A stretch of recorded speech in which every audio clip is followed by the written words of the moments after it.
¿Ya? Bueno, buenas tardes. Vamos a dar inicio a esta mesa. Pues agradecemos a todos los que se encuentran ahorita conectados para esta transmisión, y esta mesa se llama Trayectorias y Perspectivas Historiográficas en el Instituto de Investigaciones Históricas, por parte del Cuerpo Académico Historia y Desarrollo Regional. Quiero decir, bueno, esta es una breve introducción. Este cuerpo académico ya tiene varios años trabajando dentro del instituto. Primero estaba enfocado en el área de Baja California y después se quedó como Historia y Desarrollo Regional.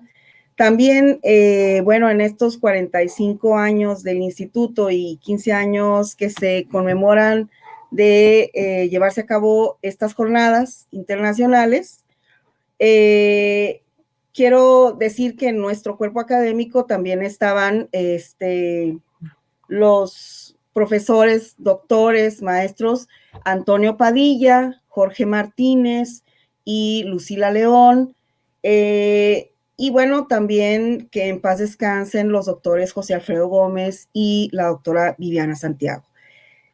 Ahora estamos otras personas, somos diferentes y nos hemos ido incorporando pues en diversos momentos del mismo desarrollo del Instituto de Investigaciones Históricas.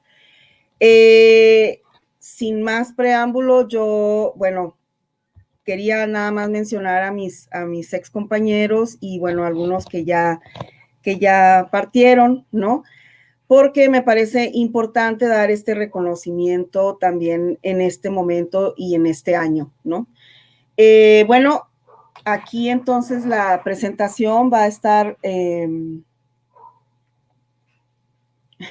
la presentación ahora va a estar, pues el orden en el que está es el último que se ha incorporado al instituto, y al final estamos el doctor Jesús Méndez y yo, que fuimos los primeros en incorporarnos del grupo actual que se encuentra ahorita trabajando en este cuerpo académico, ¿no? Entonces, pues, sin más preámbulo, doy la palabra al doctor Víctor Gruel, y bueno, él hará su presentación. Tienen 15 minutos para presentar, esa es la dinámica, y al final de la presentación de todos vamos a dar un espacio para preguntas y comentarios. Muy bien. Hola, buenos tardes ya a todos los presentes. Pues el propósito del día de hoy es compartir una serie de reflexiones en torno a mi propia trayectoria como investigador en relación a un tema en específico. Para comenzar e inducir, digamos, de manera un poco más grata el tema, me remito a la ciencia ficción y a un paradigma de la bioquímica que se establece en los 80s en torno a una hipótesis de trabajo sobre el supuesto origen de la vida. El paradigma de la panespermia dirigida menciona que la vida en el planeta Tierra no pudo desarrollarse por sí misma, salvo que apelando a una instancia exterior, como un meteorito que impactó en la Tierra y en el cual se desenvolvieron las partículas elementales a partir de las cuales se desarrolló la vida.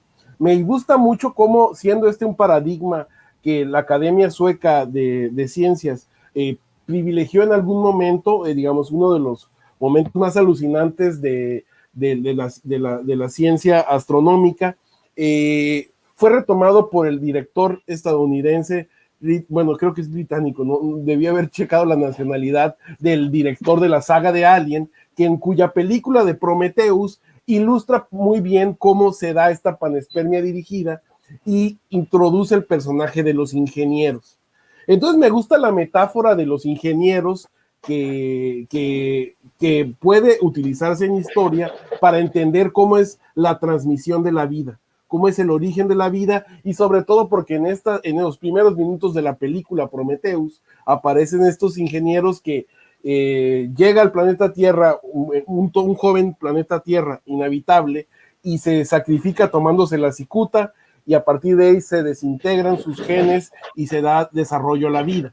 Entonces, mis ingenieros no son obviamente del espacio exterior, provienen de Guadalajara, Jalisco, como es el caso de Raúl Sánchez Díaz, proviene de la Ciudad de México, aunque también nació en Guadalajara, como Carlos Rubio, provienen de Mérida, Michoacán, de Mérida, Yucatán, perdón, como Eligio Esquivel, y provienen del estado de Hidalgo, como el ingeniero José G. Valenzuela. Estos 4 ingenieros, que de ninguna manera son todos los ingenieros que en mi caso, a la hora de hacer historia de Baja California en diferentes ámbitos, a partir del estudio de la infraestructura, pues tienen la característica de que son dadores de vida.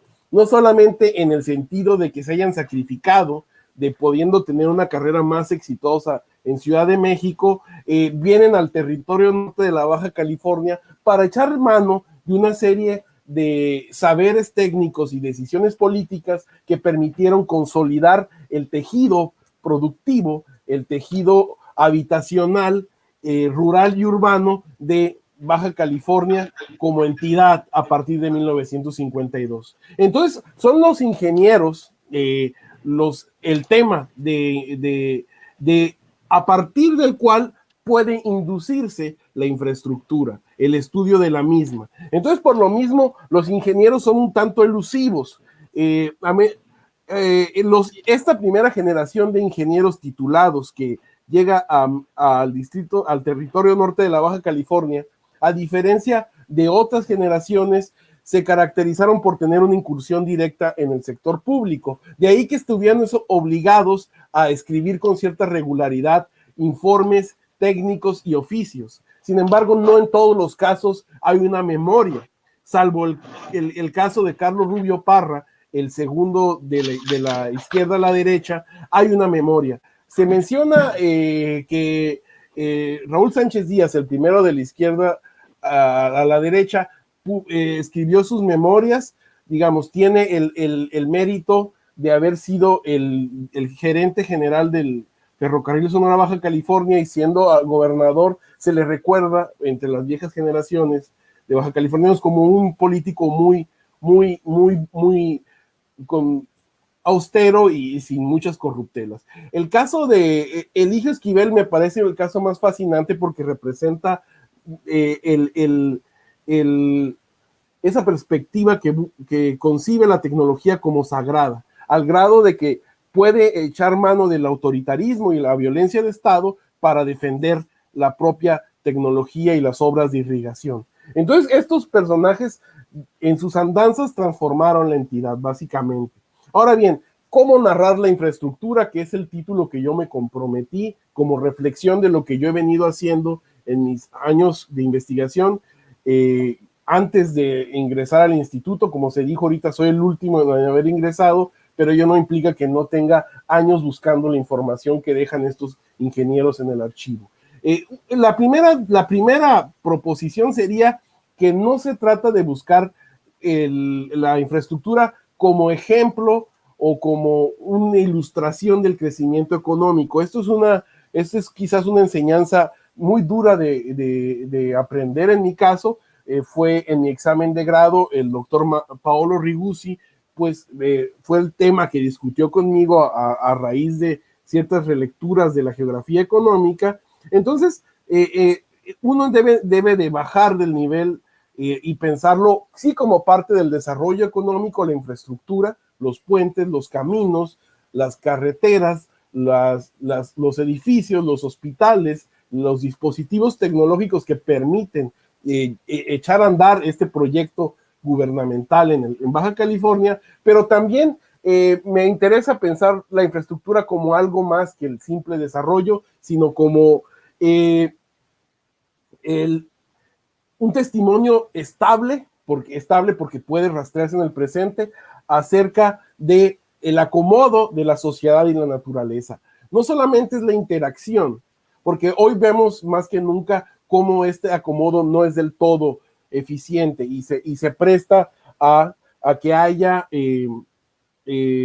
pues traslapes en este acomodo, en el sentido de que la misma naturaleza nos va marcando la pauta de cómo habitar los espacios que con tan arduamente nos impusimos sobre ello. Y finalmente, yo no pretendo hacer una relectura en ningún sentido basado en la teoría marxista ni en el materialismo dialéctico, aunque el materialismo me interesa en sí mismo. La infraestructura no es una ideología. La infraestructura es la ideología en sí, pero incluso el concepto de ideología no me convence para describir este escenario de transformaciones materiales. La infraestructura es realmente lo único existente. Este es el sacrificio, por poner la metáfora de la panspermia dirigida, de los ingenieros hacia nosotros, las entidades vivas en este escenario. Y la infraestructura, al ser un testimonio estable, tiene la ventaja de transitar por largos periodos. Uno de los principales métodos, más que buscar una sistematicidad, una objetividad que solo revelaría mis complejos con respecto a las ciencias exactas, a mí me interesa prestarle atención a los detalles. Para mí eso es importante porque hay un elemento que no se puede traducir. Yo estoy de acuerdo que hay que utilizar la etnografía como parte del registro histórico, pero yo pienso que hay que ir más allá de la simple antropología para hacer historia. Hay que ir a otra clase de conocimientos. En algún momento he usado el expediente psiquiátrico, utilizar los informes de ingenieros y así sucesivamente. El discurso histórico es plástico porque puede incorporar diferentes áreas del saber en vez de competir con ellas. En ese sentido, al prestar atención a los detalles, se trata de que nosotros no solamente observemos cada tubo, cada tuerca, sino que y además apreciemos el conjunto. Se trata de que nosotros empecemos a narrar a partir de bajo ciertas condiciones en las cuales el espacio geográfico, una vez que está la infraestructura, se vuelve irreversible. Tampoco podemos sonar muy cursis y poner a historizar la infraestructura como si fuese un sujeto en sí mismo, tampoco. Pero de lo que se trata es rastrear los usos. En la diapositiva aparece una imagen del canal del Álamo que hizo posible la irrigación en Valle Imperial y desde luego que dejó una marca indeleble sobre el Valle de Mexicali y la ciudad como tal. No es el ejemplo de un objeto de investigación que yo haya estudiado, pero me llama la atención como reflexión acerca de la infraestructura y sobre todo sus consecuencias a largo plazo. En la siguiente diapositiva vemos el estado actual de la compuerta Sharp en la delegación Compuertas. Vemos cómo la prosperidad que se pensaba, sobre todo pensando en que a menudo la historia pretende seguir al pie de la letra las planificaciones, que no siempre son efectivas, uno ve cómo hay una consecuencia ambiental, una consecuencia para la sociedad, pero al mismo tiempo queda ahí como evidencia de otros momentos. Entonces, hablar de tecnología, hablar de infraestructura, hablar de desarrollo regional implica que nosotros nos situemos en una escala. Esta escala no pretende de ser de ninguna manera un instrumento de medición, aunque la escala en sí misma sea un instrumento para medir, pero yo pretendo calibrar mis objetos de estudio siempre fluctuando entre lo rural y lo urbano, entre las instancias públicas representadas en el gobierno o privadas representadas en las empresas. Me interesa ver cómo se planea o se sanea alguna obra, como cuando intervienen estos ingenieros. Me interesa ver si es como para la funcionalidad o el ornato, como los monumentos, que también tiene una función dentro de esta infraestructura. Me interesa ver la resistencia o el apoyo popular. Por lo regular, en el territorio norte de la Baja California siempre encontraremos apoyo popular, porque como no había nada, era importante apoyar al gobierno. Y por último, en términos de patente, ver de qué manera la tecnología viene libremente como una transferencia o hay una innovación local.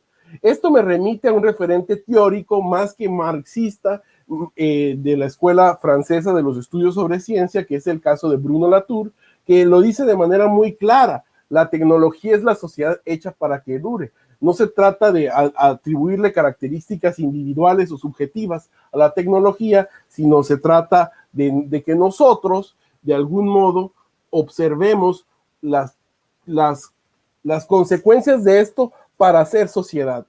Esto se desprende de sus teorías del actor y la red. Digamos, él dice desde los 90 en Francia cosas un tanto extraordinarias, como que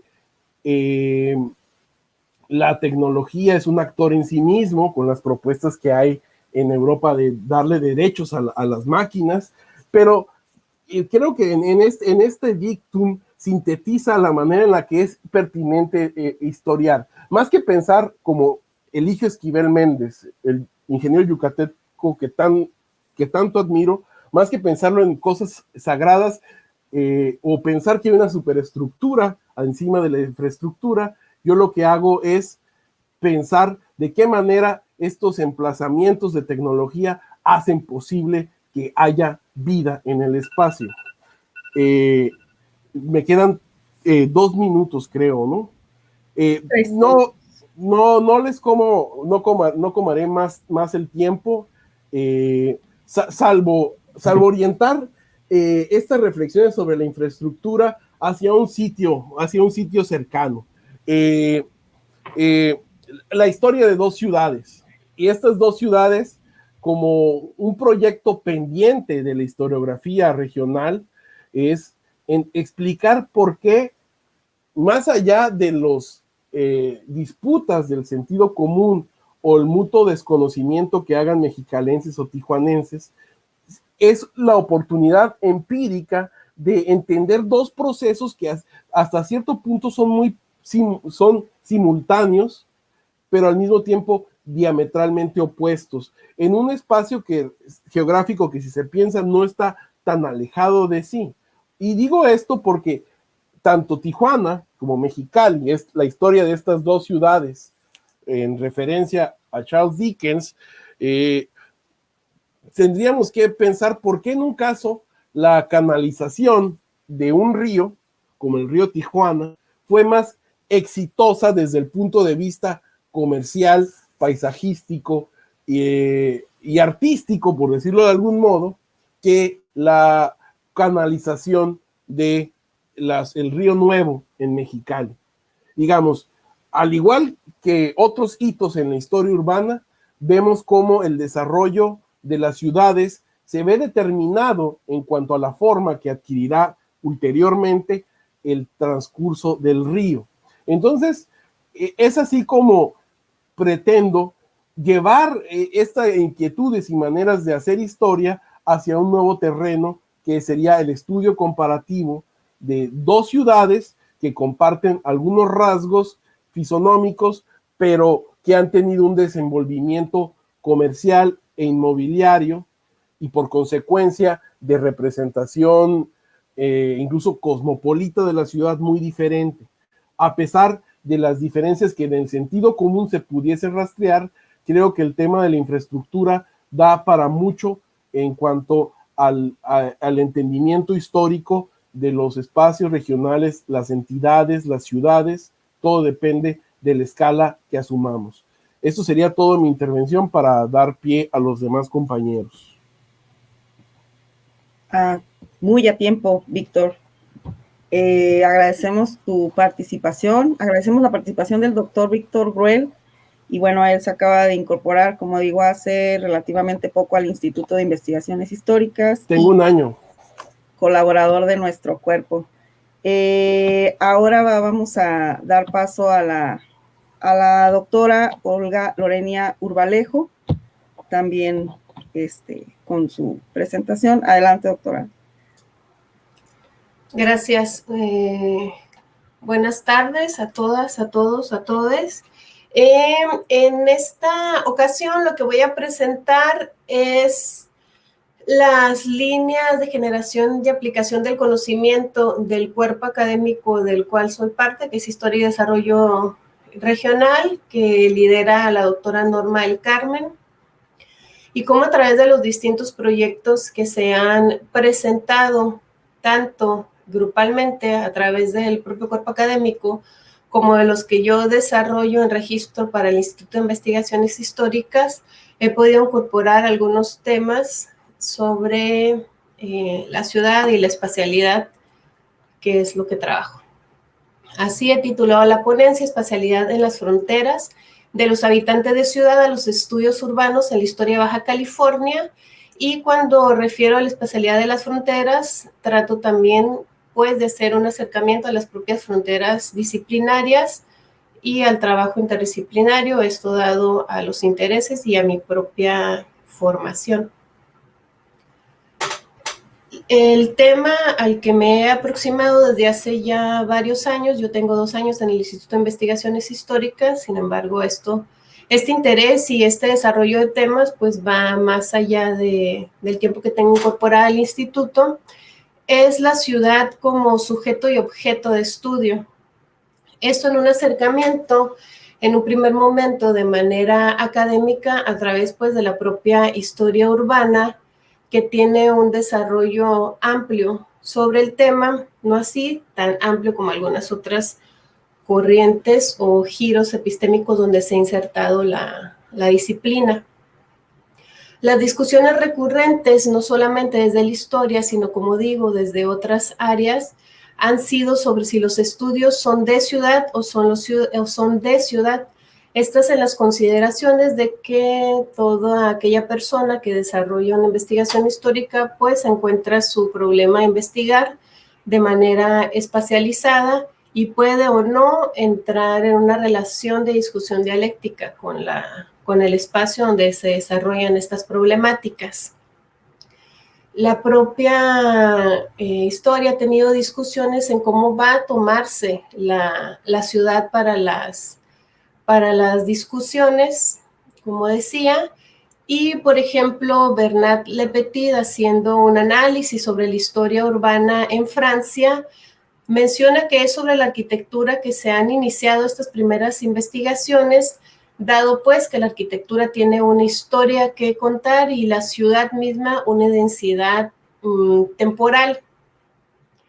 Posteriormente, en este recorrido y en estas discusiones, se hablan de historizar los espacios físicos, pero estos espacios físicos con una dimensión que ya presentaban y se discutían desde otras áreas, la geografía principalmente, que no solamente es un plano, sino que se relaciona y presta sentido a través de los estilos de vida posibles que se despliegan en estos mismos espacios. No es así que anterior a ponerlo en escena desde la academia esto no existiera, sino que son problemáticas, objetos y sujetos de estudio que van haciéndose presentes en el desarrollo de la propia disciplina. Para dar otro sentido que compete a las cuestiones culturales y sociales, serán algunos otros teóricos historiadores que hablarán sobre las cuestiones de representación y generación de imaginarios y también de la producción de sentidos en esas ciudades que se están estudiando desde la historia. Es decir, primero de un plano físico un tanto unidimensional, se pasa a explorar otros espacios en sus dimensiones subjetivas y de representaciones, y acá se van tendiendo pues diálogos con los propios giros epistémicos, por ejemplo, el de los culturalistas en las diversas áreas de las ciencias sociales y las humanidades, y también en el giro de la historia. Y entonces nosotros nos vamos a encontrar acá con otras discusiones que se van a referir ya también a darle importancia o a poner en escena, pues, con estas propias agencias que tienen los sujetos y los grupos sociales y culturales en la ciudad. Y a finales del siglo XIX será Ratzel quien discuta sobre las propias viviendas humanas y las demás vías que se tienden en las ciudades.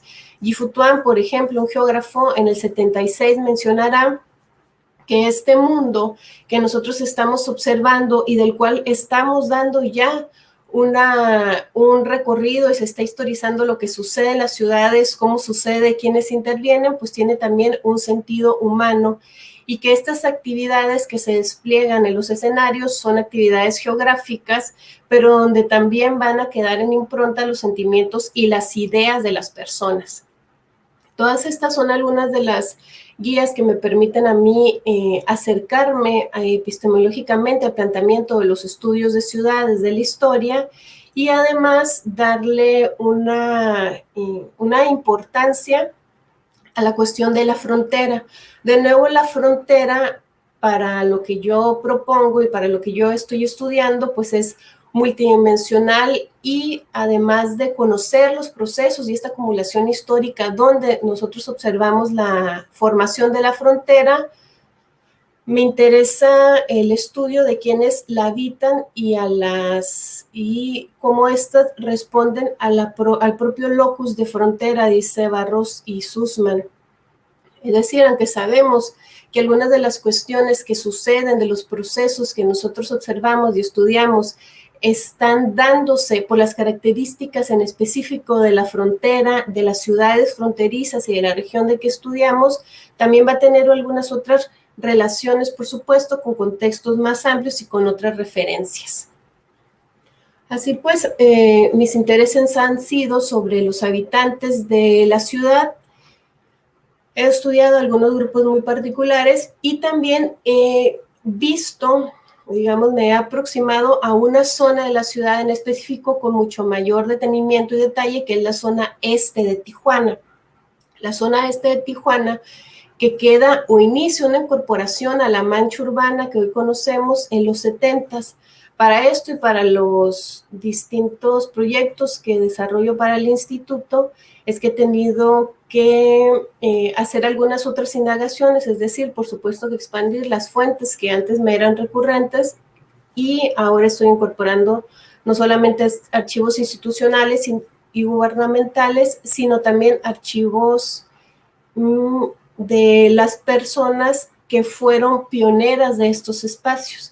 Y cuando me refiero a pioneras, entonces aquí pongo el acento a la característica migrantes de los habitantes de esta parte de la ciudad, y en una discusión que he tenido con algunas personas por pensar que la ciudad la hacen, la forman, la viven y la apropian solamente aquellos que hemos llamado pues nativos, y sin embargo los migrantes en Tijuana pueden ser nativos de estos espacios si queremos acudir a esa terminología. Y así pues he podido dar cuenta de una diversidad en el propio uso y en el cambio de suelo de lo que observo.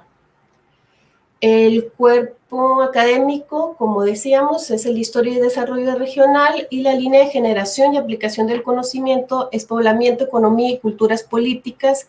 Y yo aquí he seguido los ejes de poblamiento, refiriendo a la migración, y de culturas políticas por los diferentes actores que se presentan en este desarrollo y crecimiento urbano hacia el este. El proyecto de investigación que acabamos de terminar es el de Poblamiento y Desarrollo Económico en la frontera noroeste del siglo XX, y acá podemos ver algunos temas de quienes integramos el cuerpo académico, como referir a la zona libre, a la producción agrícola, a los asentamientos migrantes de origen étnico, que son los que atiendo yo para ese proyecto en específico, urbanos y rurales, y así como los mercados laborales del área del Valle de San Quintín, y pues uno de los productos que hemos tenido de manera colaborativa a partir de ese proyecto que, como decía, termina. Los otros dos proyectos son la especialidad de la diferencia, análisis de los procesos urbanos de apropiación y exclusión, que es una investigación que finalicé con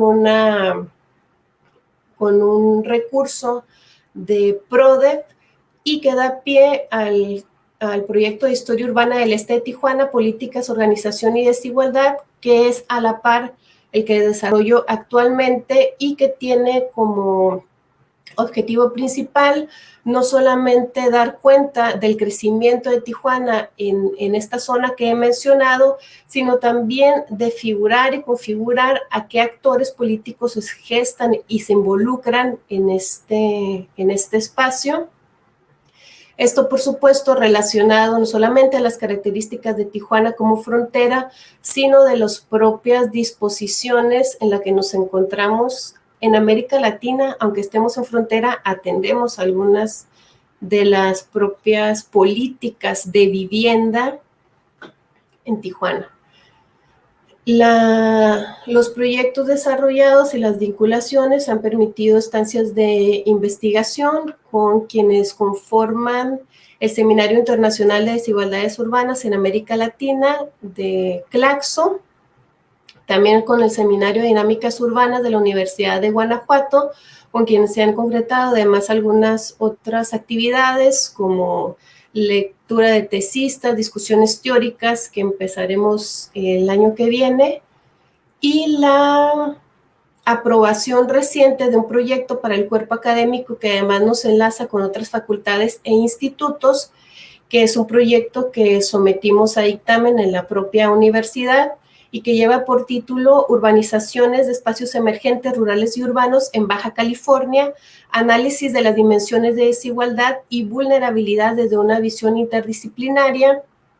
Y como les comentaba, los cuerpos académicos, además del nuestro que participan, es el de Estudios Urbanos y Arquitectónicos, con integrantes de la Escuela de Ciencias de Ingeniería y Tecnología y la Facultad de Ingeniería, Arquitectura y Diseño, y además el cuerpo académico Sociedad y Territorio, donde sus integrantes están adscritos al Instituto de Investigaciones Sociales y a la Facultad de Ciencias Humanas, y que precisamente encaminaremos al análisis de esta zona de ciudad, pero como comentábamos, con unas miradas diversas que nos van a permitir, además de tender el diálogo dentro de la propia universidad y con quienes integramos nuestro cuerpo académico, con algunas otras instituciones como la Universidad de Guanajuato y la Universidad de Yucatán. Es un proyecto que iniciará el año que viene, si mal no recuerdo. Y de mi parte, esta sería mi presentación. Solamente quiero agregar que me parece bastante importante incorporar los estudios que nosotros hacemos a las discusiones más amplias, debido a que si rastreamos la bibliografía y la hemerografía elaborada sobre los estudios de ciudad, los estudios urbanos, no encontramos una aportación, digamos, numéricamente significativa desde la historia, y creo que es aquí donde también nosotras dentro del instituto y quienes trabajamos los temas afines en la universidad, junto con los tesistas y las tesistas, podemos hacer un aporte a esto que ya ha iniciado en Tijuana y que tiene una visión muchas veces desde una proximidad en tiempo muy a corto plazo. Les agradezco la atención y termino aquí mi intervención. Muchas gracias, doctora Lorena Urbalejo. Bueno, ya mencionaste la línea de generación y aplicación del conocimiento del cuerpo académico, historia y desarrollo regional, y también el hecho de que nos acaban de aprobar un proyecto para los siguientes 2 años. Y bueno, ahí se van perfilando con las primeras 2 presentaciones, pues un trabajo que tiene que ver con estas líneas y que de alguna forma también van consolidando, ¿no?, el mismo cuerpo académico. Ahora le vamos a dar la palabra a la doctora Diana Méndez Medina. Adelante, doctora. Okay. Hola, ¿cómo están? Buenas tardes. ¿Todo listo? Pregunto, ¿se ve mi presentación? Sí. Ok, Sí, muchas gracias. Bueno, gracias a quienes nos siguen por la transmisión y a quienes en algún momento podrán ver este video.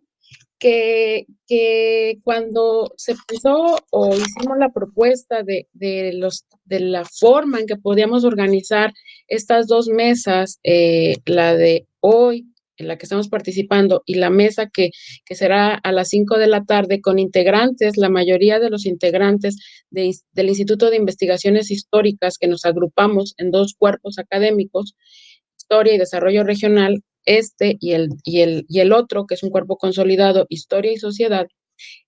Pensamos también en hacer estas reflexiones globales respecto a nuestra producción académica. Obviamente, es nuestra perspectiva, ya nuestros lectores o comentaristas críticos de nuestro trabajo tendrán otra opinión, pero también el propósito de esta transmisión y que quede como video será el que sirva de testimonio para conocer y dar a conocer lo que estamos haciendo los investigadores y las investigadoras del instituto.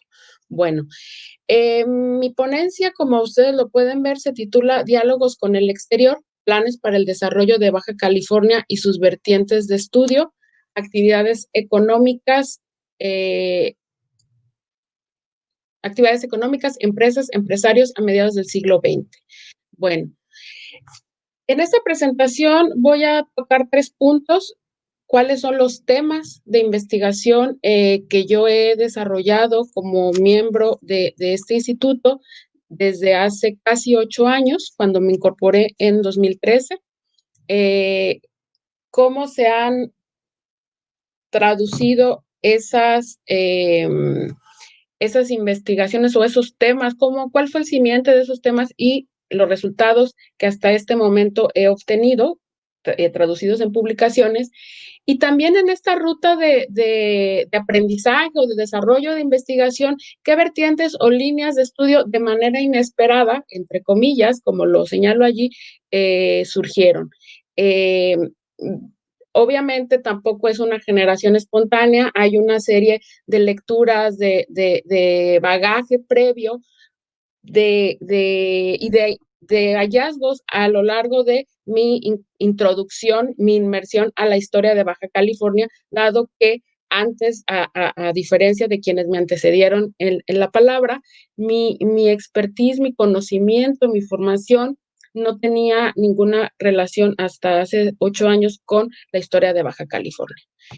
Entonces, el primer tema de investigación que yo con el cual inicio y recibo el financiamiento como nuevo PTC por parte de PRODEP, y que se va a sumar de manera casi simultánea a un proyecto de investigación con financiamiento de la convocatoria interna de la UABC hace 6 años prácticamente, es el estudio del vino. Y pasamos de manera individual y también en este proyecto de investigación en el cual formaron parte y estuvo como responsable técnico el doctor Jesús Méndez Reyes y el fallecido doctor José Alfredo Gómez Estrada, de plantearnos la importancia de estudiar el vino, así a secas, teniendo muy poco conocimiento al respecto, y pasamos después, insisto, de manera individual y colectiva,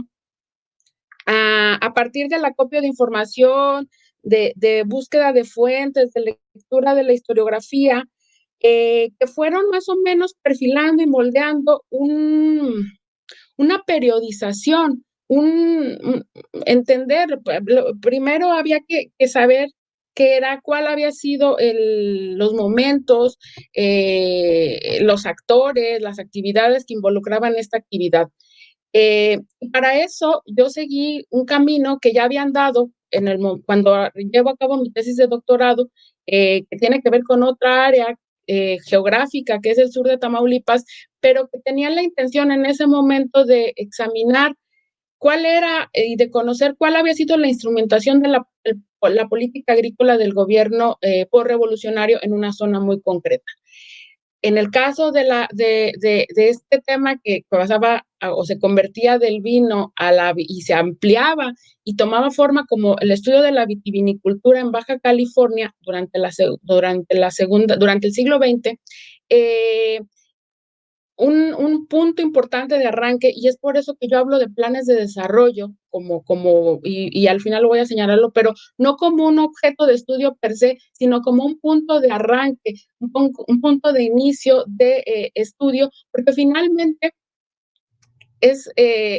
son fuentes o es información que deviene de la institución, en este caso del gobierno federal, del gobierno local, pero que me permitió empezar a trazar ciertos esquemas, a demarcar ciertos puntos que me guiara respecto a lo que era el vino, lo que implicaba y una diversidad de temas, de aristas que con el paso de los años he ido demarcando. Entonces, perdón, es que me dieron una instrucción. Sigo. Entonces, retomando el hilo, a partir de la revisión de leyes, decretos, de esta actividad me di cuenta de los puntos que están allí anotados, ¿no? ¿Qué leyes se habían promulgado para favorecer o no esta actividad agrícola, económica?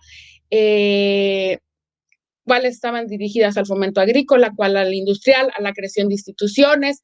Este tema que está presente y que cuando yo comento que hablo sobre estudio vino, el hablar del turismo, el enoturismo, Baja California siempre sale a la luz, pero es uno de otros elementos a considerar. Y claro, la política fiscal que nunca ha sido favorable a esta actividad y está tachado. Además de que no hay estadísticas históricas que se hayan compilado por el gobierno federal, por lo menos hasta los años 80.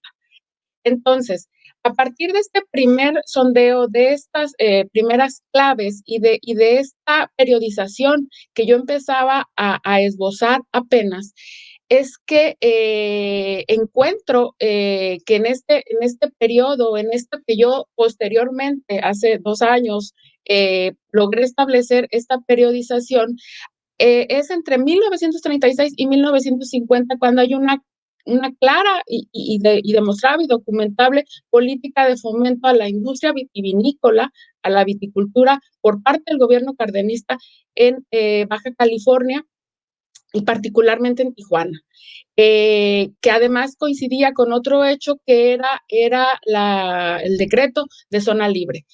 Al momento de hacer esta diapositiva pensé que era darle demasiado protagonismo a Lázaro Cárdenas y que la historia o el discurso, esta complejización y esta interpretación y esta reconstrucción que yo hago del pasado no, así como no tiene como finalidad el historiar los programas de desarrollo, los planes de fomento, tampoco se centra exclusivamente en personajes. Sin embargo, cada vez lo compruebo que la política cardenista, no solo para Baja California, sino para Tijuana, con aristas muy particulares, fue crucial y tuvo una gran importancia por diferentes razones para los años 30. Y esto lo vendré a comprobar después. Bueno, como resultado de esta ruta o de este avance en el estudio que pasó de ser del vino a ser de la vitivinicultura en Baja California en el siglo XX, ha derivado en resultados de investigación que son en 2016, 2018, 2020. Ya hablaba la doctora Urbalejo de este libro colectivo coordinado por la doctora Norma Cruz González y por mí, donde se publica un capítulo del libro sobre bodegas de Santo Tomás, y en este año se publicará otro capítulo otro capítulo del libro en un libro colectivo donde el doctor Jesús Méndez Reyes, también integrante de este cuerpo académico, funge como coordinador. Entonces, las publicaciones que he concretado en estos 4 últimos años pasan de tener, por un lado, de plantear y de ver lo que sucede durante los años 30, 40 en la industria y después a historiar 2 bodegas en un momento muy particular. ¿Por qué esas bodegas? Porque son a donde las fuentes me han dirigido y las las fuentes documentales y en algunos casos como fotográficas, el acervo que tiene, parte del acervo que tiene el Instituto de Investigaciones Históricas en su momento, recopilado, entre otros, por la doctora Viviana Santiago, que hicieron un registro fotográfico muy importante sobre las vinícolas, me ayudó a ubicar a Rancho Viejo, que yo había encontrado en documentos nunca esperados por mí en el archivo que tiene el Colegio de México en el fondo de Ramón Beteta. Entonces, de esta aproximación panorámica y las fuentes disponibles me llevó a historiar estas dos bodegas y también a trazar esta periodización que planteo, que no he dado todavía el paso de publicarla, pero está próxima, y no lo he hecho porque yo misma he ido robusteciendo, reformando, refinando las hipótesis que están aquí trazadas. Si usted en una de las diapositivas anteriores señalaba el 1951-52 como este primer cambio en la etapa de la industria vitivinícola. Sin embargo, los estudios sobre Rancho Viejo y sobre Santo Tomás la han modificado, la han matizado, y espero como siguiente paso en el caso del tema de la industria vitivinícola, además de ahondar en los aspectos que a mí me interesan particularmente, que tienen que ver con la agricultura, con las formas de producción, con aspectos tecnológicos y agrícolas, hay un universo un universo de posibilidades de investigación que yo esbozo y apunto solamente en este artículo panorámico, que así lo he llamado artículo panorámico, y que yo confío, espero y deseo que se abra, que detone el interés, el debate y el deseo de seguir avanzando por otros investigadores e investigadoras sobre el tema de la vitivinicultura. Posiblemente yo, y porque es otro tema de mi interés, desarrolle el círculo, esto que yo he llamado el círculo virtuoso para la década de los 70s y los 90s. Como se puede ver en la diapositiva, recurro nuevamente como punto de partida los programas de fomento y de desarrollo, las políticas que a partir de los años 70s, 80s se llaman políticas públicas, pero, insisto, solo como punto de partida.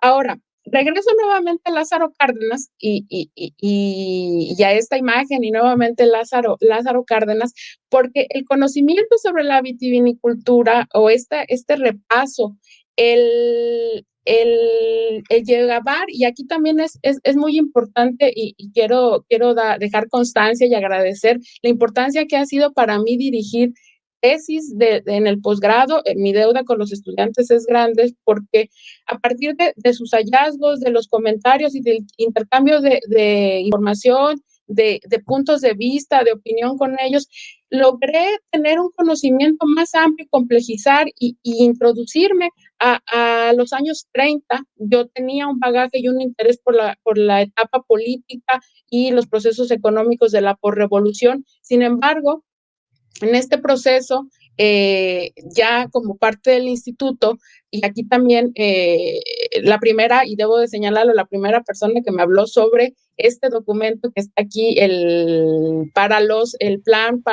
de rescatar del atraso a los territorios, fue la doctora Norma Cruz, quien tiene un trabajo sobre la política de poblamiento con Lázaro Cárdenas. Hizo que mi idea y mi interés por profundizar en esas políticas y en ese plan que tenía el gobierno cardenista. Ajá. Ay, perdón que te interrumpa, sí, justo, pero te faltan 3 minutos para... Ok, gracias.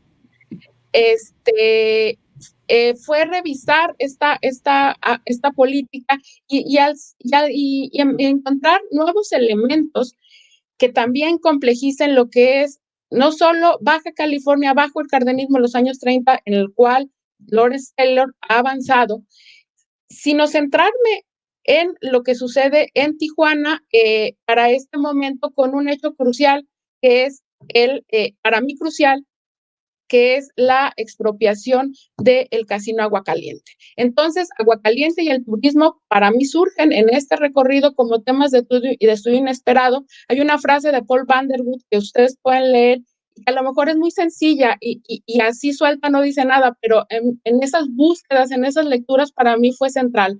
Toda explicación por sí misma parece ser demasiado simple para un acto que sin duda tenía muchas variantes, como fue el cierre y el decreto de expropiación de Aguacaliente. Eso es un hecho, es lo que detona y abre estos temas y estas líneas de investigación que, además de la vitivinicultura, desarrollo de manera individual, junto con, en algunos casos, con la maestra Claudia Borrajo del Toro, quien ahora estudia el doctorado, y con quienes vamos a andar y pronto presentaremos una ponencia sobre un estudio sobre Aguacaliente, las redes de capitalistas estadounidenses allí, más allá de lo que ha dicho la historiografía, y está, por otro lado, la política de moralización centrada en Tijuana durante este periodo, que dio pie a un capítulo que forma parte de un libro colectivo que está allí señalado, Mensajes desde la frontera Estados Unidos, México-Estados Unidos, reflexiones históricas sobre el turismo y la cultura nacional, que coordiné junto con el doctor Gruel Sández y en el cual aprendí mucho, y él también ha sido una guía importante en el conocimiento sobre fuentes, sobre todo,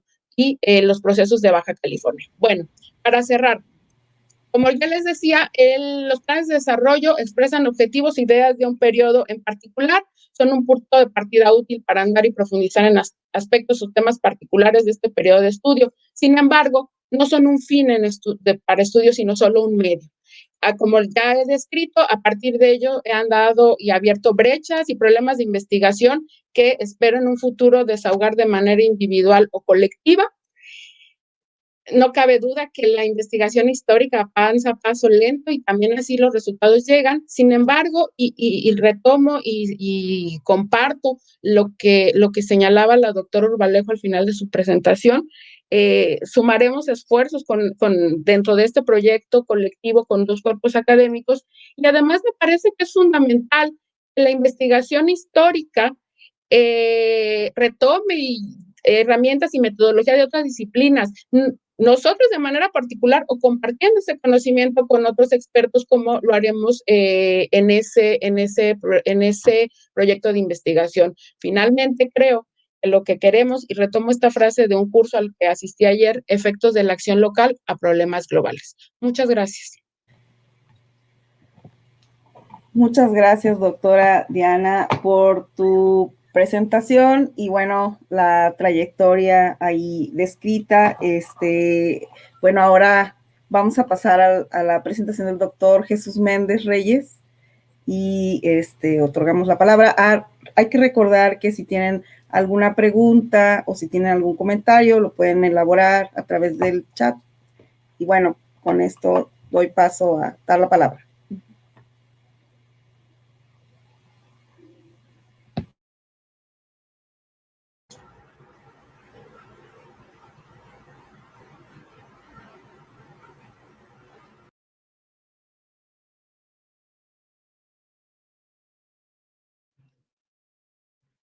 Ahí está, ya. Tenía apagado el micrófono. Buenas tardes a todos. Espero que no se escuche demasiado el ruido del abanico, del ventilador, porque bueno, aquí en el cubículo, en la oficina, hace mucho calor. Yo no cumplí exactamente con la tarea que se me encomendó o bajo las características tan académicas de mis compañeros que me han precedido, sino lo que entendí en el momento en que estábamos organizando la mesa que corresponde al cuerpo académico al que pertenezco, Historia y Desarrollo Regional, era un poco hablar de nosotros, hablar de lo que hemos hecho y sobre todo las perspectivas, ¿no? Hacia dónde nos movemos o hacia dónde, como grupo, como equipo, pero también a nivel personal, hacia dónde transitamos en estos momentos. Bueno, las razones del título extenso que ustedes observan ahí, el cristal con que se mira, etcétera. A mis alumnos de licenciatura y posgrado les recomiendo de manera constante que los títulos de sus ensayos, tesinas, tesis o reportes de investigación tengan un membrete que sea descriptivo, que perfile o prometa temas a los que dará seguimiento otro grupo de trabajo académico y que el título atraiga a posibles lectores porque tiene punch para venderse en un hipotético mercado de papers.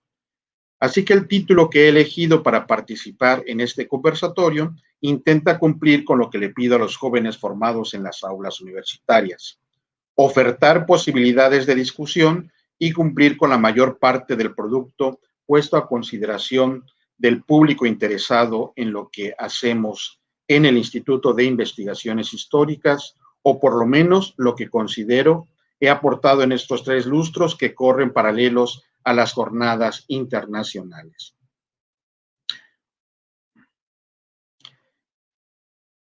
Muy bien, vuelvo al título de mi intervención.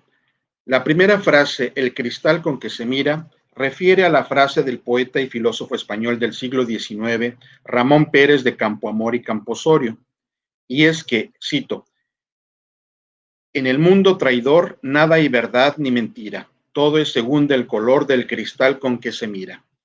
Frase con un dejo de pesimismo por su época, pero también que enfatizó la realidad en permanente cambio de aquella centuria en la que Europa mudó de rostro y registró la mayor oleada migratoria hacia América. Por supuesto, me refiero a lo largo y ancho del continente americano.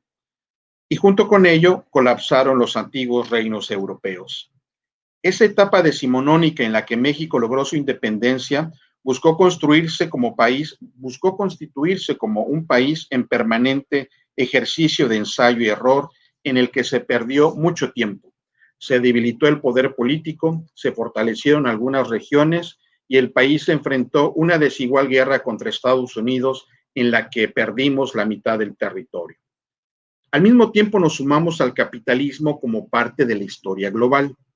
¿Por qué señalo historia global? ¿Simplemente porque está de moda? Creo que no. Lo hago porque la historia desde este extremo norte de América Latina es parte de la espiral que fue girando desde la inhóspita y novelada tierra de la reina Calafia hasta la visitada y explotada California para provecho de rusos, españoles, británicos y angloamericanos en las últimas 4 centurias. Tijuana, el ombligo del mundo, así me lo describió un colega ya jubilado de esta casa de estudios, forma parte de las comarcas, regiones y periferias que hay que historiar, aunque sean sociedades relativamente jóvenes, sobre todo si hablamos de los condados de California y las ciudades de su contraparte del lado mexicano. Pero a esta historia particular hay que ubicarla dentro de la historia mundial o más amplia si la analizamos en el largo plazo. Y de ahí que los problemas globales, un poco lo que señalaba mi colega, la doctora Diana, al final de su intervención, estos problemas particulares tienen repercusión o son también alimentados por asuntos de orden mundial o global. Y ahí es donde se inserta un poco mi participación o mi presentación, porque lo que yo he venido realizando a lo largo de este tiempo ha sido historia económica e historia política. Un poco menos, por supuesto, pero mi preocupación ha estado versada en el desarrollo regional, en la economía del desarrollo regional y sobre todo en la oposición política. Punto 2. La tarde que como cuerpo académico discutimos y acordamos qué es lo que presentaría cada quien, quedó latente la posibilidad de ocupar unos minutos para presentar o hablar de nosotros, de la formación y contribuciones de cada uno, e invertir minutos hablando en primera persona. Por ser el académico de mayor edad en el cuerpo académico y por tanto de mayor experiencia vivida, me remontaré al proceso personal sobre qué significaba o representaba para mí California y Baja California. De ahí que haya titulado Las Californias. Estoy hablando de la California y Baja California en mis años mozos, los que transcurrieron entre Ciudad de México, San Luis Potosí, Puebla y Querétaro. El primer par de referentes sobre las Californias estuvieron siempre vinculados primero a la ciudad de Los Ángeles, de la que hablaban mis tíos y primos mayores con familiaridad y naturalidad, como si ir a trabajar a esa comarca y volver a casa estuviera a la vuelta de la esquina. No, Monse, todavía el anterior, por favor. Como si ir de Los Ángeles al centro del país fuera sencillo y se llegara en unas horas desde el centro de la capital. Segundo, la ciudad de Tijuana, a la que otros parientes llegaron y lograron éxitos musicales a finales de la década de 1970 e inicios de 1980 con un grupo musical. Ellos decían que era un grupo que tocaba música romántica. Nosotros decíamos que era melosa y ruidosa cuando teníamos que escucharlos.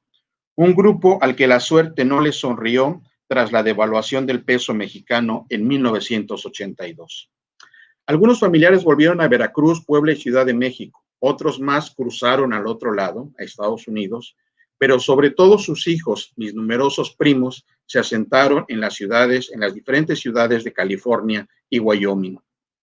Al entrar a la preparatoria y en los primeros años de la licenciatura en la UNAM, Baja California quedó tan lejos de mi órbita hasta que por la naturaleza propia de la currícula escolar volvió a aparecer vinculada al noroeste mexicano como parte de las asignaturas de desarrollo económico e historia económica. Por cierto, otra crisis económica, la del error de diciembre de 1994, dejó los ahorros familiares pulverizados y un apartamento de millones de viejos pesos por pagar al reestructurarse la hipoteca en UDIs. Así que en esos momentos era más factible ir a la pizca a Fresno que a Disneylandia como regalo de fin de estudios de la licenciatura. Mi interés a partir de entonces por los temas de historia económica e historia política se convirtieron en derroteros profesionales e intelectuales a seguir. El primer libro que me publicaron en 1996 hizo referencia a la política económica desde el ámbito histórico, y los subsiguientes textos versaron sobre hacienda pública, oposición política y temas bancarios.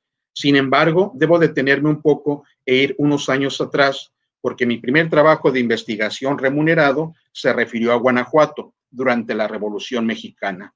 El actuar político de jefes políticos, valga la redundancia, y un ilustre intelectual, Toribio Esquivel Obregón, que biografiaba en ese momento Mónica Blanca, mi exigente directora de tesis de licenciatura, quien como parte de un destacado grupo de profesores y profesionales en la UNAM, me hizo entender qué hacen los historiadores económicos.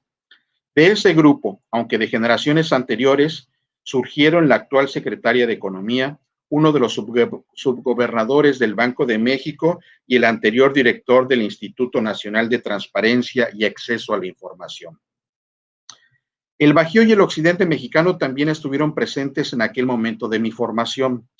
En la parroquia de una de las colonias o barrios en los que vivía, se encuentra sepultado un cristero, Juan Tirado Arias, joven obrero de la Asociación Católica de la Juventud Mexicana, fusilado junto con el padre Pro en 1927. Para nosotros, los monaguillos, simplemente era Juanito, el de la cripta. Para los adultos y orgullosos habitantes de la colonia obrera, era el Tejano.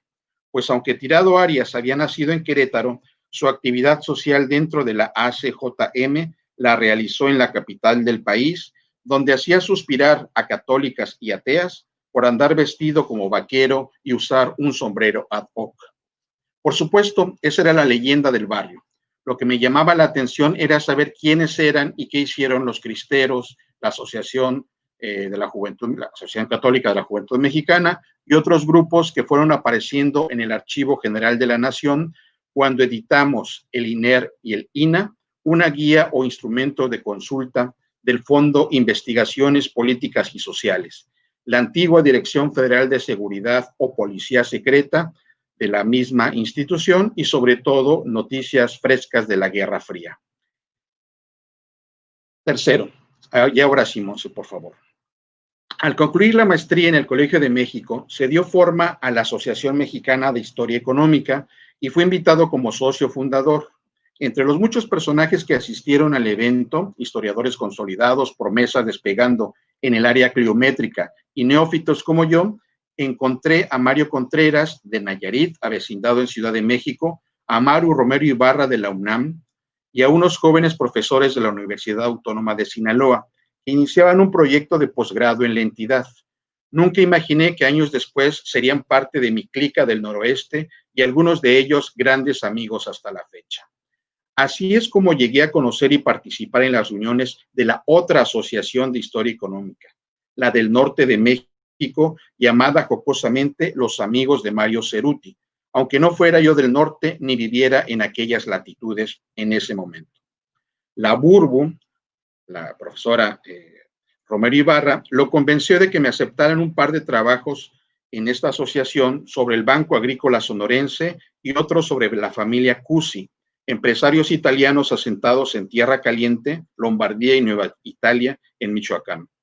Pasada la prueba de fuego, logré ingresar a la red académica más prolífica del país de los últimos 30 años, referida a Historia Económica. Para ese momento ya había trabajado para la Secretaría de Economía en la formación de pymes y la asesoría a numerosos emprendedores en 7 entidades del país. Doctor. Laboraba en el Instituto Nacional de Estudios Históricos de la Revolución Mexicana. Te voy a interrumpir. Sí, lo escucho. Faltan 3 minutos nada más. Sí, no hay problema. Dependiente en ese momento de la Secretaría de Gobernación. Bueno, ahí lo que aparece en la última diapositiva son las perspectivas historiográficas que tengo o que he venido desarrollando desde el área, digamos que en la que me he especializado, historia económica, procesos y sectores productivos, empresarios y desarrollo regional, economía social y cooperativas.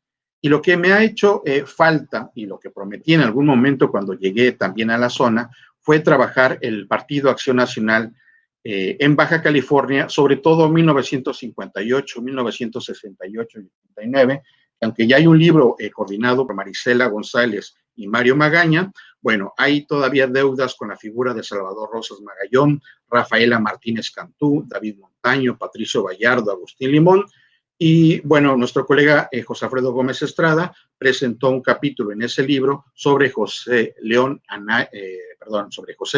y también Ana María Velasco, padres de una de nuestras ex colegas del instituto. Monse, si te brincas, por favor, a la penúltima, salta la foto, la que sigue.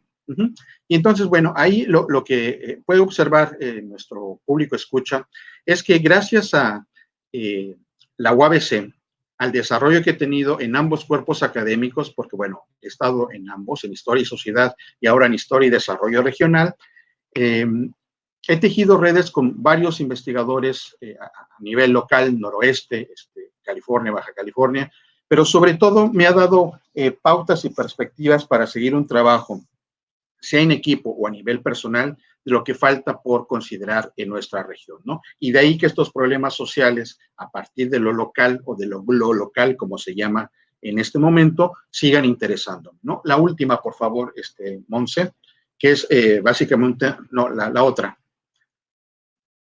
Ok, entonces, digamos que mis actividades desde la UABC de 2006 a 2020, bueno, pues como les mencioné, soy el más viejo o el más antiguo en este cuerpo académico en edad, y pues me ha permitido en ese sentido pues tener una mayor trayectoria. En ese sentido, bueno, pues el haber impartido por lo menos casi 50 cursos en estos años, participar o ser invitado en proyectos de investigación tanto en UABC como en otras instituciones, de haber dirigido 17 tesis de diferentes grados.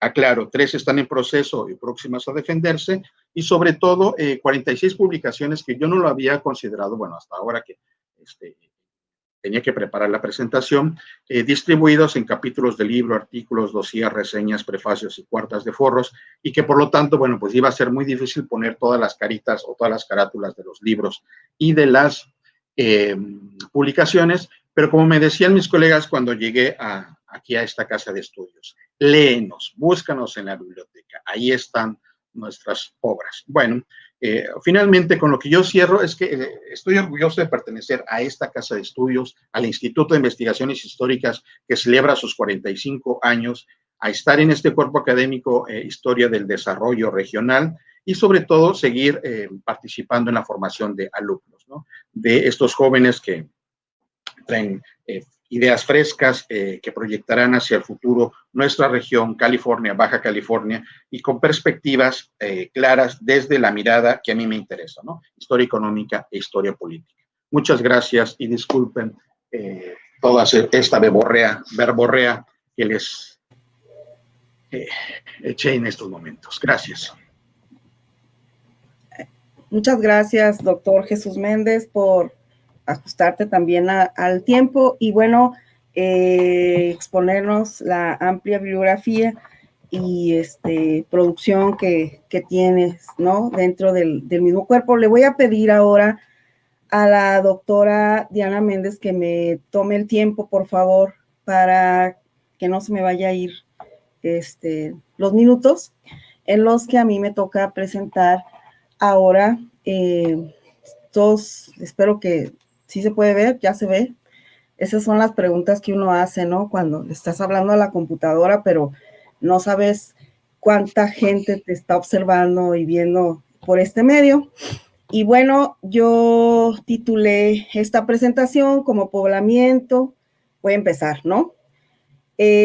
Poblamiento, migración y estructura poblacional, líneas generales que entretejen vertientes de la historia baja californiana. Yo entré como colaboradora al cuerpo académico y bueno, entré como maestra al Instituto de Investigaciones Históricas. En el Inter entré a la UNAM, hice el doctorado y bueno, esto es porque dentro del contexto del mismo trabajo, de lo que yo he ido haciendo con algunas personas que estaban en el instituto y también dentro de la misma UABC, refiriéndome específicamente al doctor Mario Alberto Magaña, quien también fue lector dentro de mi tesis de maestría y de la tesis de doctorado. Entonces, también dentro del cuerpo académico, pues las líneas que tienen que ver con el poblamiento, la economía y las culturas políticas, están ligadas a un trabajo interdisciplinario, porque yo estudié la licenciatura en historia, pero la maestría la hice en demografía en el Colegio de la Frontera Norte y bueno, el doctorado en historia en la UNAM. Lo digo porque tiene que ver que la línea que yo misma he trabajado es la de historia demográfica. Al principio me peleaba mucho y decía que era demografía histórica, y bueno, ahora ya sé que es historia demográfica. Yo tengo e inicié mi trabajo, si le puedes dar a la siguiente, por favor, con estas ideas, ¿no? El poblamiento de Baja California, estado histórica y estrechamente vinculado a procesos de colonización, repatriación e inmigración. Y una de las cosas que fui aprendiendo a través de este periodo, de este tiempo, es que la migración es una constante dentro de la historia de Baja California, ¿no? Y bueno, la colindancia de Baja California con el estado de California hace que su poblamiento se vincule en una relación histórica, económica, política, social, desde la conformación de la frontera y desde antes también, ¿no? Siempre hay relaciones y sobre todo cuando me fui a estudiar el siglo XIX.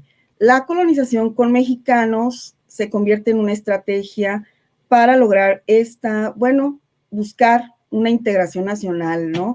Que evitara una posible anexión de Baja California a Estados Unidos.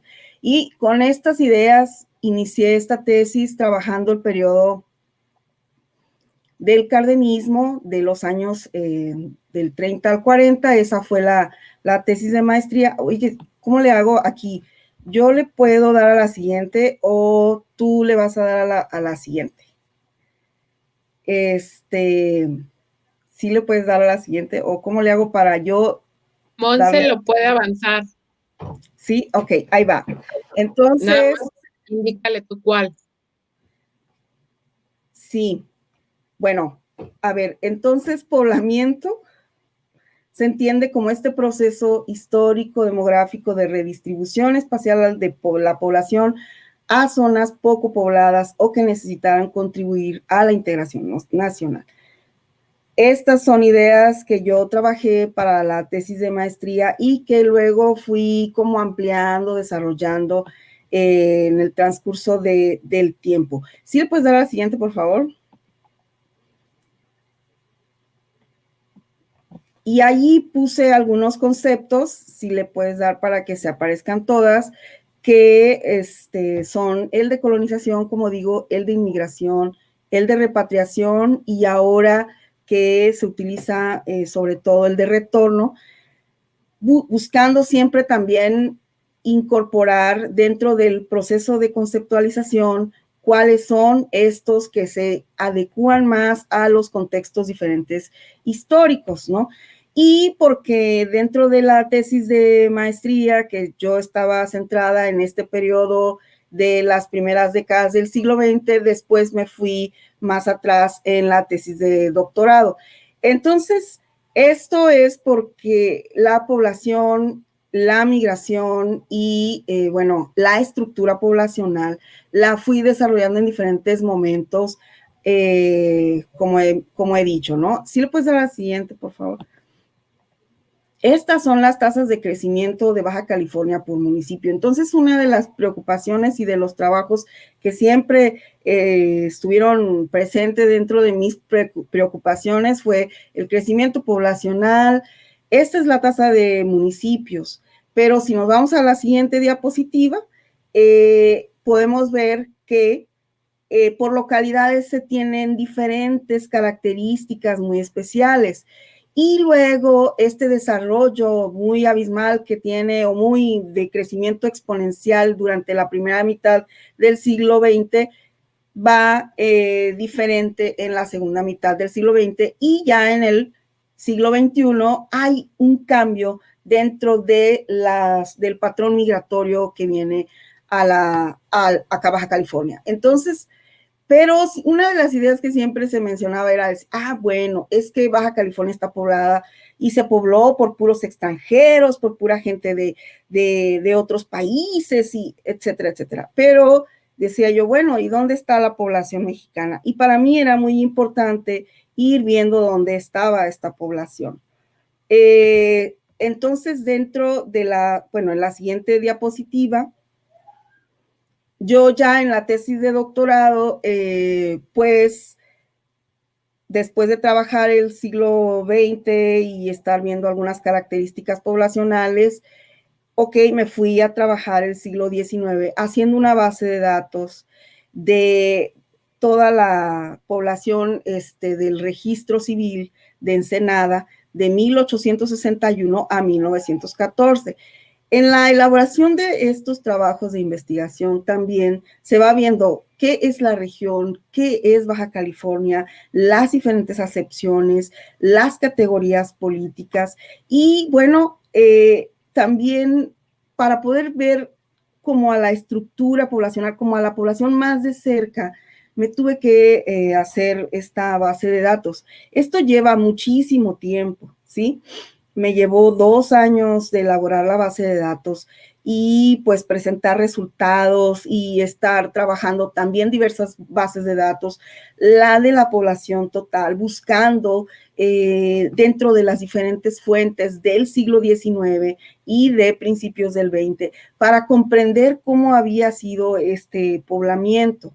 Entonces, aquí me encontré con diversas cuestiones, pues podemos ver, por ejemplo, estos años donde no hay información, donde uno tiene que rastrear y buscar en archivos diferentes, en diferentes lugares, y para poder como hacer una interpretación más adecuada y de empezar a desmitificar o de ver qué fue lo diferente dentro de esta población, ¿no? Hice también la base de datos del censo de 1888, que es un padrón, pero bueno, en los documentos se maneja como censo, pero en realidad es un padrón, y toda esta como búsqueda de conceptos también me apoyé mucho en todas estas, bueno, yo tuve la oportunidad de ir a diferentes reuniones de la red de historia demográfica, y agradezco también pues las diversas aportaciones de este grupo en el que yo también fui formando un bagaje historiográfico y que de apoyo para comprender también lo mismo o lo que yo estaba estudiando. Entonces, aquí,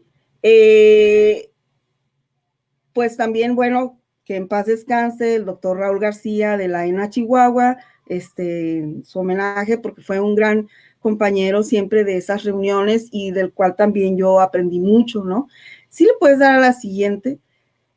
Entonces, en esta construcción de la base de datos que les estoy mencionando y de estos 2 años donde también estudiantes me apoyaron en la captura de información y bueno, ahí estuvimos trabajando, algunos también en los mapas, incluida la misma Montse Espíndola, a quien agradezco también su trabajo y de todos los demás estudiantes.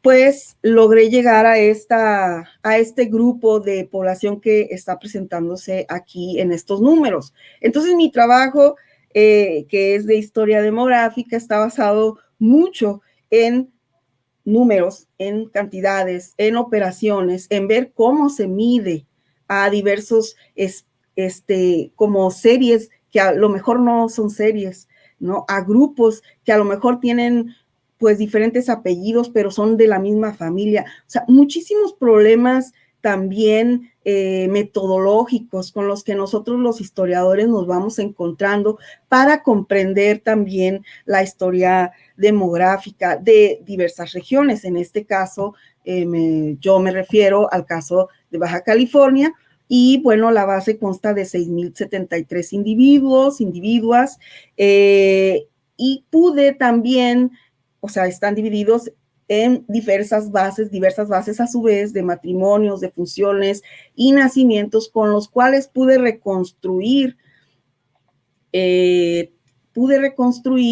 familias que se denominaron biparentales y monoparentales, porque también hay como diversos cuestionamientos de cómo se construyen conceptos como la familia, si están en una casa, si no están en una casa. Todas esas cuestiones son preguntas de índole metodológica que yo me fui haciendo, y ahí pude ver que no solo me encontré con familias registradas solo con el papá y la mamá, sino muchas con solo la mamá y otras solo con el papá. Y yo no quise dejarlas de lado ni fuera de la tesis. Entonces también, si le puedes dar a la siguiente, ahí ya pude ver otras cuestiones que tienen que ver, por ejemplo, con preocupaciones como la migración, y ver de dónde venía esta población que vivió en esta segunda mitad del siglo XIX.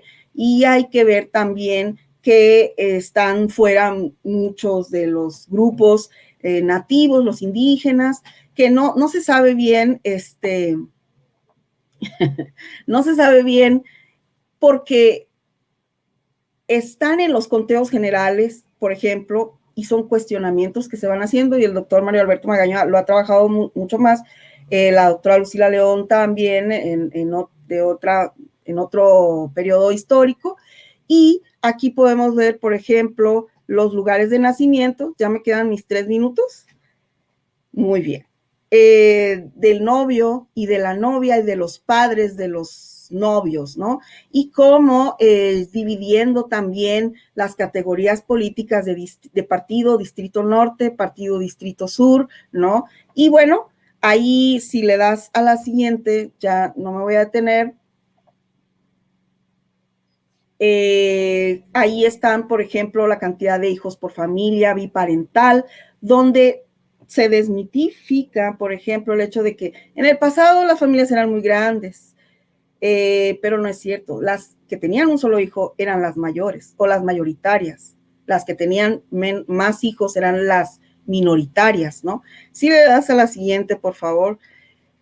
Ahí están la de los padres o de los grupos monoparentales. Si le puedes dar a la siguiente, por favor. Ahí está.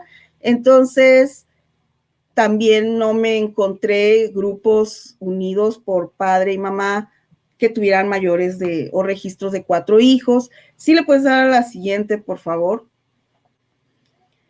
Y esta, que es la última diapositiva, creo, son las causas de muerte intrauterinas y bebés al nacer con base en la nomenclatura del distrito del 28 de febrero del 13, de 1913. Aquí, si ven, las causas de muerte de estos niños, por ejemplo, es porque ya se hizo un trabajo previo muy fuerte de las diversas creaciones de bases de datos, de la limpieza de las mismas y cómo puede llegar a datos mucho más finos. Aquí, entonces, ¿cuáles son los retos historiográficos también que nosotros tenemos como grupo de investigación? Yo estoy yéndome a como a características muy específicas de la estructura poblacional, pero que, bueno, ya si le das a la siguiente, de todas maneras ahí van a quedar las gráficas. ¿Cuáles son, digo, estos retos historiográficos de los investigadores actuales en Baja California? ¿Qué es lo que tenemos o cuáles son nuestras inquietudes por estudiar? Entonces yo he seguido trabajando la estructura poblacional, nunca olvidando los patrones migratorios, aunque igual he estado trabajando el siglo XIX y también el siglo XX.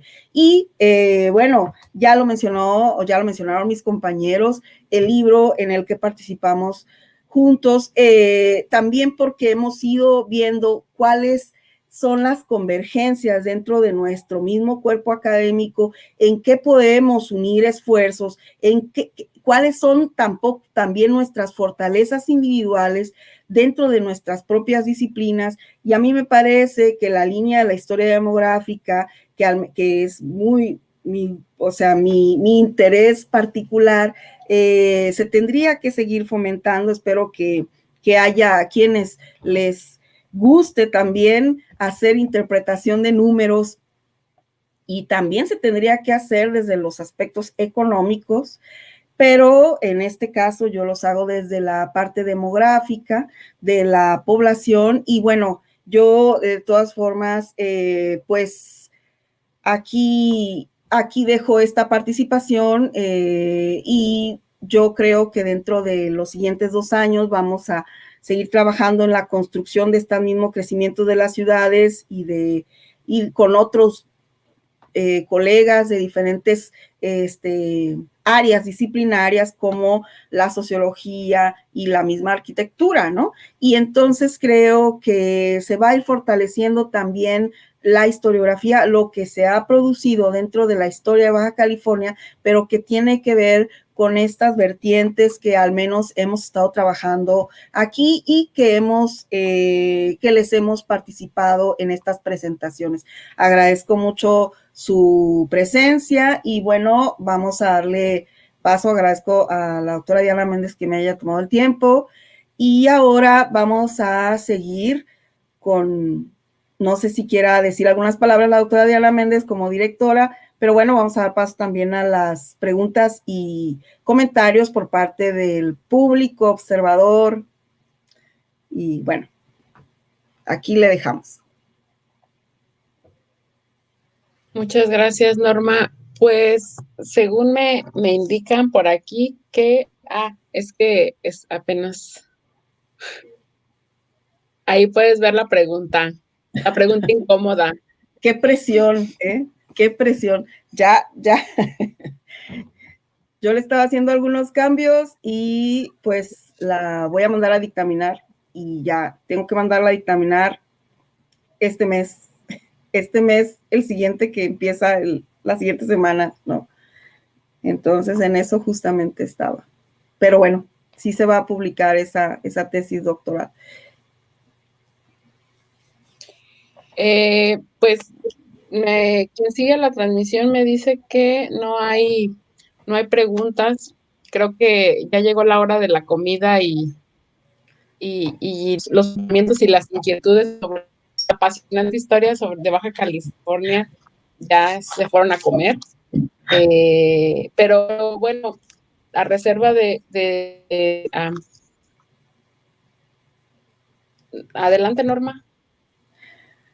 Mira, pues dice aquí, surge la pregunta: ¿qué pasa con los trabajos pendientes de concluir de los investigadores ya retirados? Pues ya se retiraron. Y algunas publicaciones están ya elaboradas, ya las del doctor, por ejemplo, pues yo tengo entendido que los trabajos enviados por los diferentes investigadores fueron publicados. Yo no sé si el doctor Antonio Padilla, por ejemplo, y la doctora Lucila León vayan a publicar sus tesis de doctorado, que fueron los últimos trabajos. El maestro Jorge Martínez actualmente se encuentra en estado de salud y deseamos que se mejore, que le enviamos buenas vibras y esperemos que se recupere. Y bueno, ya como mencioné yo también al principio de la presentación, el doctor José Alfredo Gómez y la doctora Viviana Santiago, pues ya ellos ya no están con nosotros y que en paz descansen. Y bueno, pues en este caso nosotros tendremos que seguir trabajando para seguir como ampliando el espectro dentro de la historiografía baja californiana con las preguntas que también nosotros nos estamos haciendo actualmente, con las preocupaciones actuales que nos está presionando también el siglo XXI, ¿no? Y bueno, eso es lo que puedo responder, ¿no? Al respecto. Sí, yo creo que sí, esa creo que yo la tengo, ¿eh? Entonces, voy a revisarlo porque justamente estaba viendo que él trabajó una parte sobre San Quintín y que afortunadamente me la pasó. Entonces, justo estaba yo tratando de incorporar la información de Jorge. Lo que a mí me parece que hay que publicar como libro, y voy a hablar con su familia, son todas las genealogías que él hizo. O sea, él hizo un gran trabajo genealógico que ahí está, y bueno, yo voy a ver dónde está, ¿no? Para ver si se puede trabajar eso. Pues ahí sí, entonces lo tendríamos que trabajar entre tú y yo, Mario Alberto Magaña, para publicarlo, ¿no? Porque eso sí merece la pena. Y pues fue un trabajo de estar buscando y de armarlo en el programa que él trabajaba, ¿no? Hay otros actores también que los investigadores del cuerpo académico hemos trabajado. Bueno, yo no hablé de que en algunos momentos he trabajado a algunas mujeres, y bueno, el doctor Jesús Méndez también. No sé la doctora Lorenia, creo que no estoy muy segura si ha trabajado a las mujeres, pero también merece como minoría, bueno, es una especie de rescate, pero también incorporarlas dentro de los procesos históricos, ¿no? Que esa es una labor a través también de la misma familia, que es una preocupación mía, y otros de los compañeros que también han estado, pues, incorporando a diversos actores que eran poco conocidos dentro de la misma historia regional, ¿no? No sé si alguien más tenga alguna observación, comentario.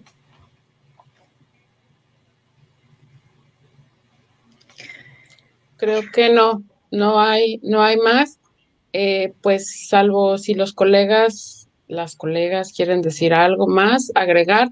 Me parece que ha sido, y digo, ya lo comentaremos de manera privada y particular, pero de manera personal fue un buen ejercicio hacer un recuento y un poco tomar conciencia de cómo se han ido abriendo caminos de investigación particular y colectiva, que a veces se pueden ver materializados en productos académicos y a veces no, pero creo que el trabajo académico, el diálogo, la discusión, el intercambio de materiales, el compartir fuentes, es invaluable. El trabajo en grupo, en ese sentido, el intercambio de ideas, y que es el trabajo un poco que se hace de escritorio y que digo, a veces se ve reflejado en los productos académicos y a veces no, pero creo que es el espíritu de la academia y que debemos fomentar y aprender unos de otros, ¿no?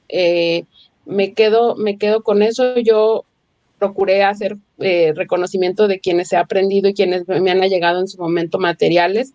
Y bueno, pues espero seguir aprendiendo y que este proyecto, que también quiero felicitar públicamente a todos los integrantes del cuerpo, pero en particular a la doctora Norma Cruz, que concretó junto con los líderes o representantes de los otros dos cuerpos académicos que se aprobara con un financiamiento, todo lo que pidió, todo se lo dieron, carro completo, y esperemos los resultados en 2 años. Y pues nada, felicitarnos y trabajar. Así es, felicitarnos. Pues por mi parte no es hay todo. más, agradecemos y provecho para todos. Hasta luego. Hasta luego. Bye, bye.